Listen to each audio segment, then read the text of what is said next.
To discuss corporate conservation further, we're joined by Margaret O'Gorman. She's the president of the Wildlife Habitat Council. Margaret, thanks for joining us. Thank you.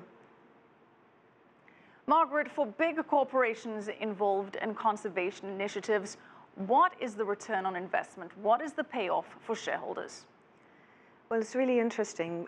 For many corporations that engage in conservation activities on their own lands, the return on investment is one that goes right through the business. It goes through from employee engagement, which increases output, which makes the company more profitable. It goes to cost savings, which a company can see from using their lands in a way that is more efficient in terms of nature. It goes to risk reduction. When companies are using their lands and assessing their lands with respect to ecosystem services, they can reduce the risk of flooding from climate change or from large storms and various other aspects. Social license to operate is another essential part of why companies do conservation work on their lands. These are all above and beyond the PR type activities that they would get from doing good works on their lands, but all of these present a return on investment for these corporations.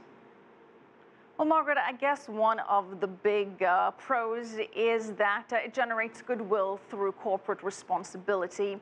Consumers feel good that they're buying a product from a company that does good. But how does the company create consumer awareness if it's not directly linked to the product?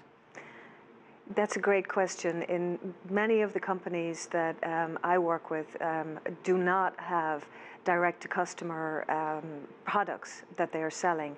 So they use the conservation work that they are doing in very savvy ways as they report on sustainability, in their sustainability reports, their corporate social responsibility reports. And they're increasingly seeing that consumers, but also activist shareholders are the ones who are assessing these these projects for the conservation value. And then with respect to those companies that are engaged in consumer products, they use these activities as part of a way to enhance their products.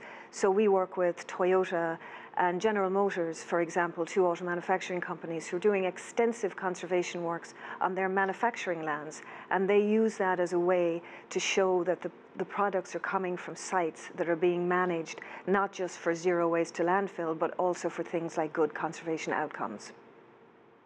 Well, sometimes there is a direct link between the cause and the company. For example, Chevron, one of the world's largest oil giants, a key player in Nigeria's petroleum industry, spends millions of dollars on projects to benefit education, health, and the environment in Nigeria. But what is the way that companies choose the initiatives that they participate in if there's not a direct link?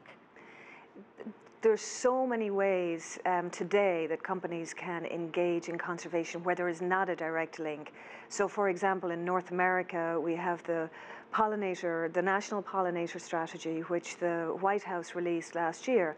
And that says that any public-private partnership, any private entity can take action to help to recover the pollinator populations, which are essential for food production and agriculture.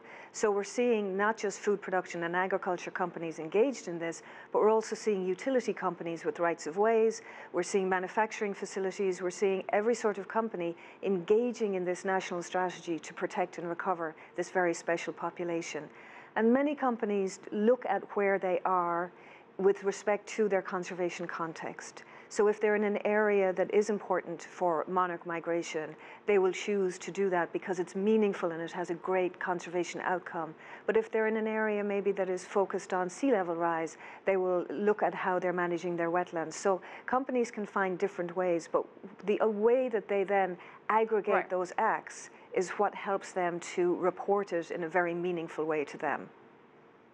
Well, Margaret, I want to bring it back to the Chevron and Nigeria example, because when you have these relationships where conservation groups are really dependent on big corporations, some argue that there could be a conflict of interests, that the conservation groups find themselves perhaps answering to these big corporations, or that their work is stifled because of the need for funding.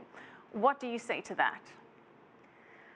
everything is possible. I think it depends on the partnerships. Many companies have very, very strong and honest partnerships with the conservation community, where there's a clear expectation on both sides, where the companies are not expecting the NGO to step out in terms of policy and regulatory work. And I think the best projects are those where the shovels are going in the ground, where the change is actually happening in the ecosystem, where those companies are working, and also where the partnerships are really related to the communities in which those companies are operating.